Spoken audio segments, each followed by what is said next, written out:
The champagne flutes caught the chandelier light like little daggers.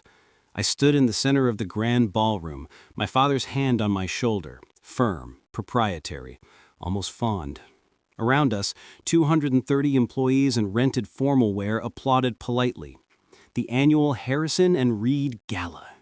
My dad loved these nights, loved the podium, the applause, the chance to remind everyone who built the company from a two-room walk-up in Philly. I thought he was about to toast me. Instead, he leaned into the microphone and said, "Effective immediately, my son Elliot is no longer with Harrison and Reed." His smile never faltered. The room went silent. Someone's fork clinked against porcelain, and I realized, in the span of a single breath, that I had just been fired in front of everyone I'd worked beside for 7 years by the man who taught me to ride a bike. But what my father didn't know, what no one in that glittering room knew, was that I had spent the last 90 days orchestrating something he would never see coming. The thing about being the boss's son is that you're always auditioning. Every project, every pitch, every late night at the office, it's all a test you didn't sign up for. My father, Gregory Harrison, founded Harrison and Reed 32 years ago with his law school roommate, Tom Reed. Tom retired 5 years back, bought a condo in Sedona, and now sends the occasional postcard with saguaro cacti on the front. My dad stayed. He lived for the firm.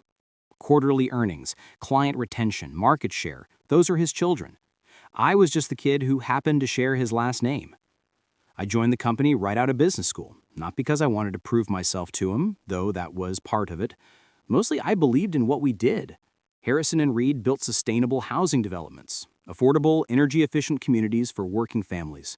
We weren't flipping condos or chasing luxury towers. We were doing something that mattered.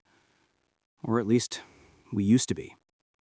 Over the last 3 years, my father had started courting a new investor group, Apex Capital Partners. They had money, connections, and a reputation for turning mid-sized firms into profit machines. They also had a philosophy: maximize returns, minimize sentiment. My dad saw dollar signs. I saw the beginning of the end for everything we'd built. I tried to tell him. I scheduled meetings, drafted reports, even brought in third-party analysts who backed up my concerns. He listened the way you listen to a toddler explain why the sky is blue. Patient, indulgent, and entirely dismissive. "You don't understand scale, Elliot," he said one afternoon in his corner office, eyes on his laptop. "You think small. That's why you'll never run this company." The words landed like a slap. I didn't argue. I just walked out, took the elevator down to the garage, and sat in my car for 20 minutes, staring at the concrete pillar in front of me. That's when the idea started to take shape. Not revenge, not yet. Just a quiet, cold question.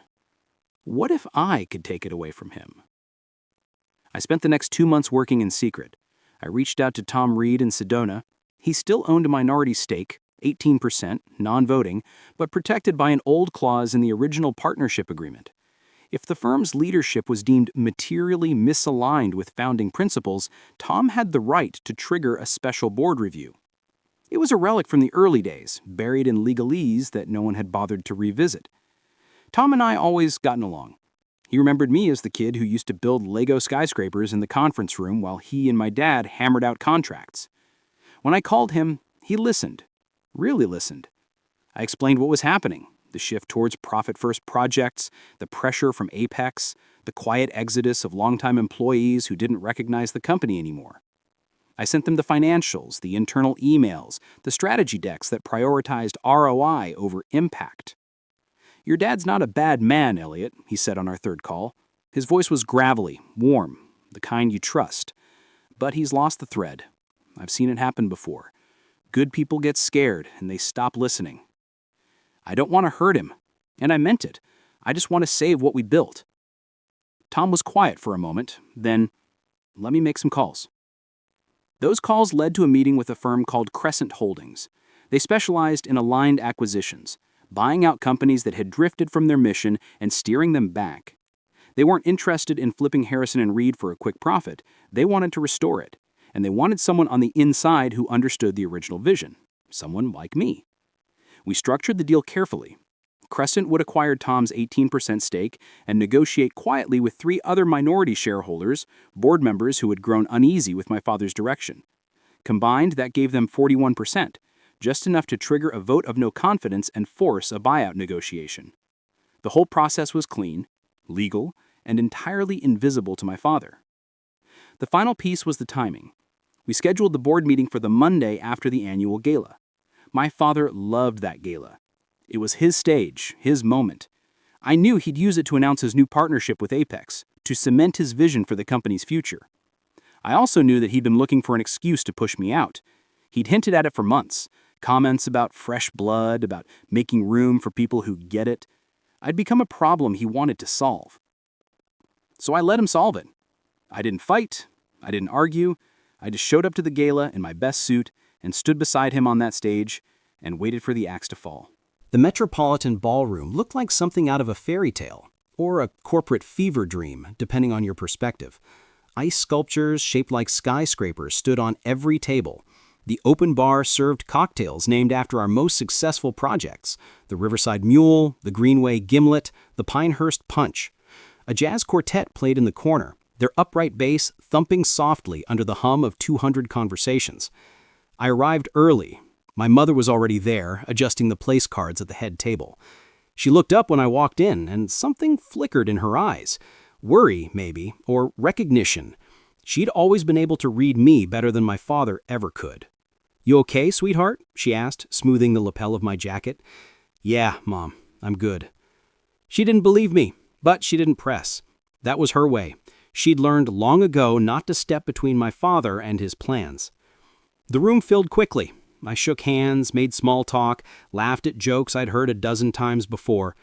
My father worked the room like a politician, clapping backs and leaning in close for those performative, meaningful conversations that meant absolutely nothing. He was in his element, and I was a ghost at my own funeral. Dinner was a blur.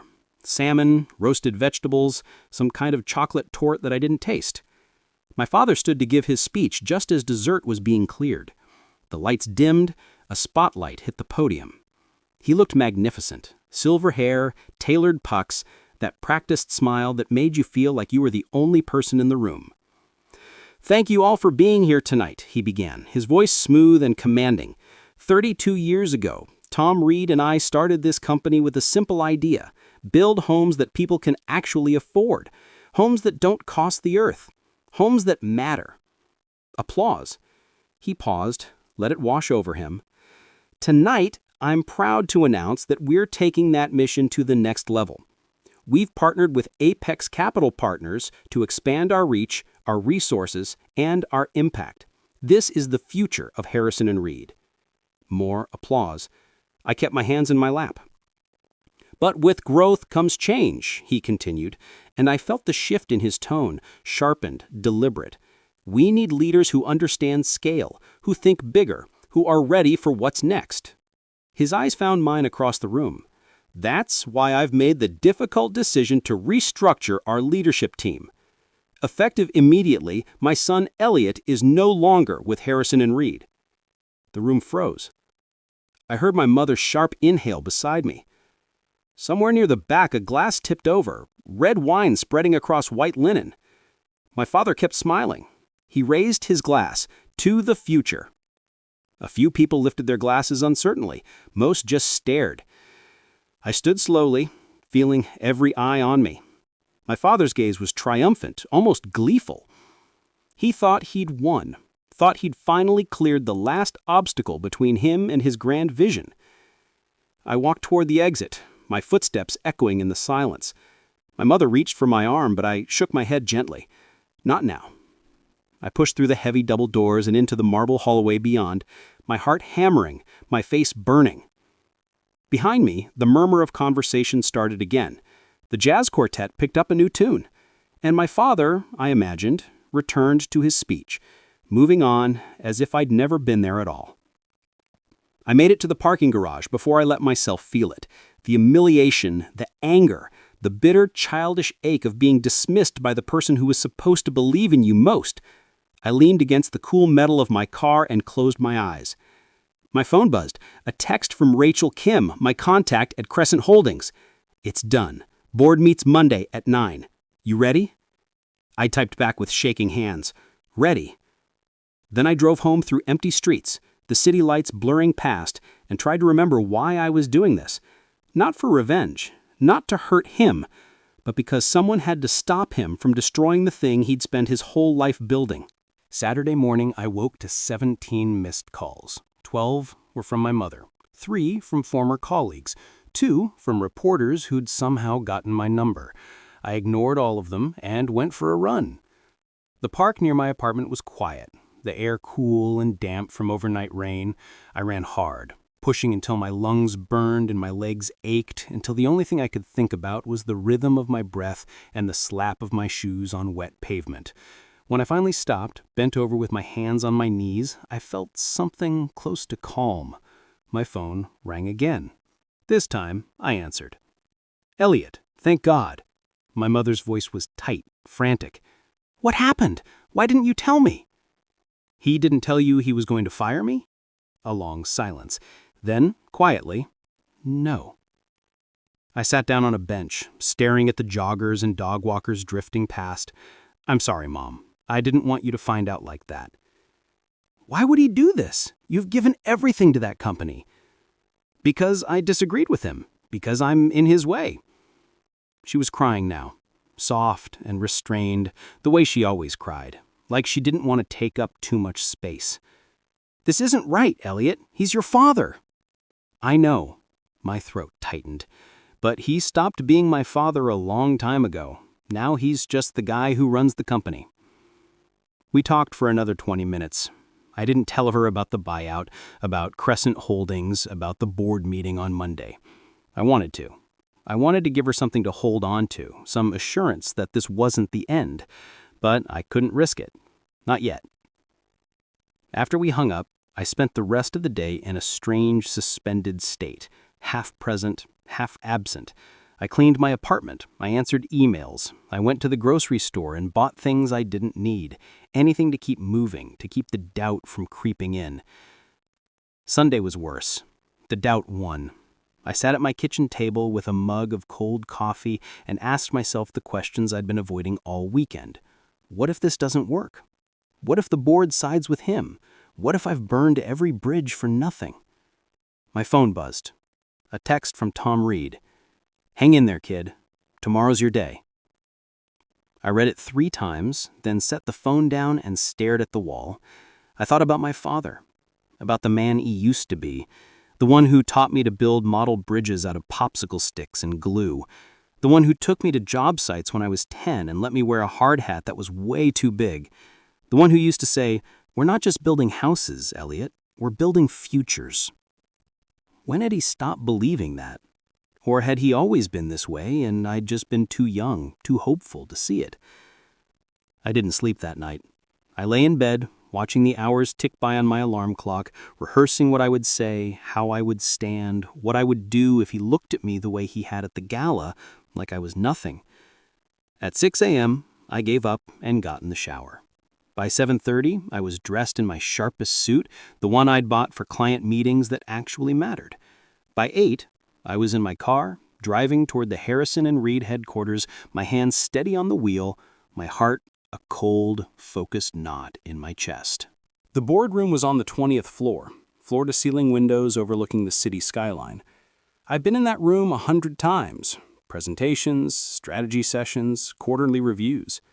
But I'd never walked in as the center of the storm. I arrived at 8:50. Rachel Kim from Crescent Holdings was already there, seated at the far end of the long table, her expression calm and unreadable.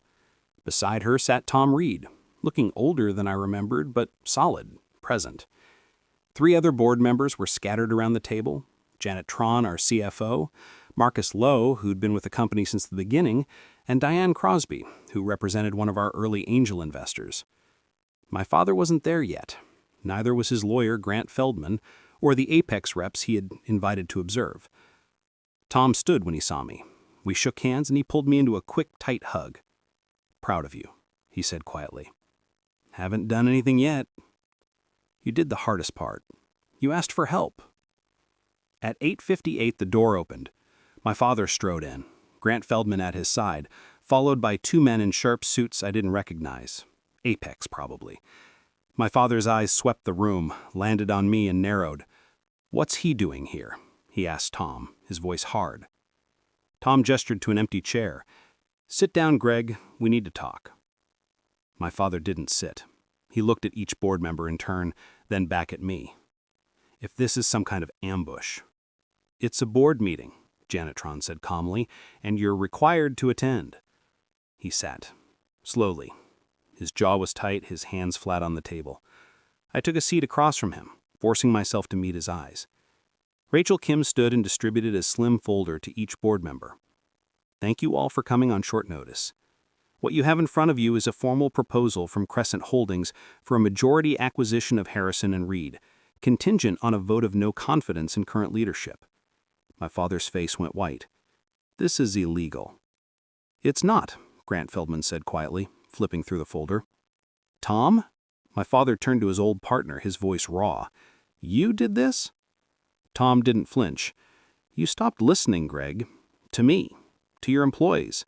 To your son. You made a deal with people who don't care about what we built. So, yeah, I did this." My father's gaze swung back to me. You orchestrated this." "I tried to talk to you. For 2 years, I tried. You shut me down every time." "Because you don't understand what it takes to survive in this industry." His hand slammed the table. "You want to keep building little neighborhood projects while the competition swallows us whole? You're naive, Elliot. You always have been." "No," I said. "I just remember what we're supposed to be doing, and it's not this." The vote took 11 minutes. Tom, Janet, Marcus, and Diane all voted in favor of the no-confidence measure. My father and the 2 Apex reps abstained. They didn't have voting rights on personnel matters. Grant Feldman advised my father not to contest. Rachel Kim stood again.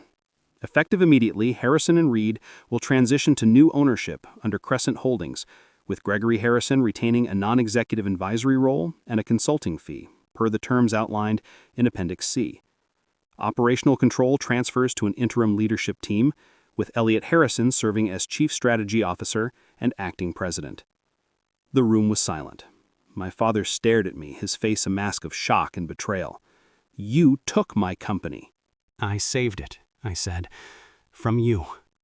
He stood abruptly, his chair scraping against the floor. For a moment I thought he might shout, might lash out, might do something that would make this easier. But he just looked at me, really looked, and I saw something I hadn't expected. Not anger, hurt. "I built this for you," he said, his voice breaking. "Everything I did was for you." "No, Dad," I said softly. "You built it for you. I just wanted to be part of it." He left without another word. Grant Feldman gathered his papers and followed. The Apex reps exchanged glances, then made a quick, awkward exit. The door closed behind them, and the room exhaled. Tom clapped me on the shoulder. Hell of a morning. I nodded, unable to speak. My hands were shaking. Rachel Kim handed me a bottle of water, and I drank half of it in one go. "We've got a lot of work ahead," Janet said, flipping through the folder. "But this is the right call. I've been waiting for someone to make it." "Agreed," Marcus added. The company was losing its soul. We spent the next 2 hours outlining the transition plan. Crescent Holdings would inject capital to stabilize operations and fund a return to mission-driven projects. I would lead a task force to audit current contracts, identify misaligned partnerships, and rebuild relationships with community stakeholders we'd alienated. It was overwhelming, exhausting, and exactly what I'd been waiting for. At noon, I walked out of the building and into the bright, cool autumn air. My phone buzzed. Texts from colleagues who'd heard the news, messages of support, a few angry notes from Apex loyalists. I ignored them all and called my mother. "It's done," I said when she answered. "What's done?" I told her. Everything. The buyout, the vote, my new role. She listened in silence, and when I finished, she let out a long, shaky breath. "Does he know you did this to save the company, not to hurt him?" "I don't think he can see the difference right now." "He will," she said, "eventually. Your father's a lot of things, but he's not a fool." I wasn't so sure, but I wanted to believe her. That evening, I stood in my father's old office, my office now, I supposed, though it didn't feel like it yet. I looked out at the skyline, the buildings lit up against the gathering dark, and thought about everything that had brought me here. The late nights, the arguments, the moment on that stage when he'd smiled and destroyed me in front of everyone I knew. And I thought about what came next. Not revenge, not triumph, just the quiet, relentless work of rebuilding something worth believing in. 3 weeks later, my father and I met for coffee. Neutral ground, a cafe halfway between his house and my apartment. He looked older, the lines around his eyes deeper, his shoulders slightly bent. We didn't hug. We barely made eye contact. "You could have come to me," he said after we'd ordered. "I did, 100 times."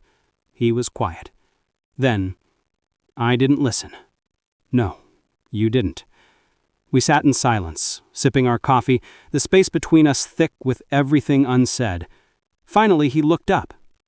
"Are you going to be okay, running the company?" "I don't know," I admitted, "but I'm going to try." He nodded slowly. That's more than I did. It wasn't an apology, but it was something. A crack in the wall. A place to start.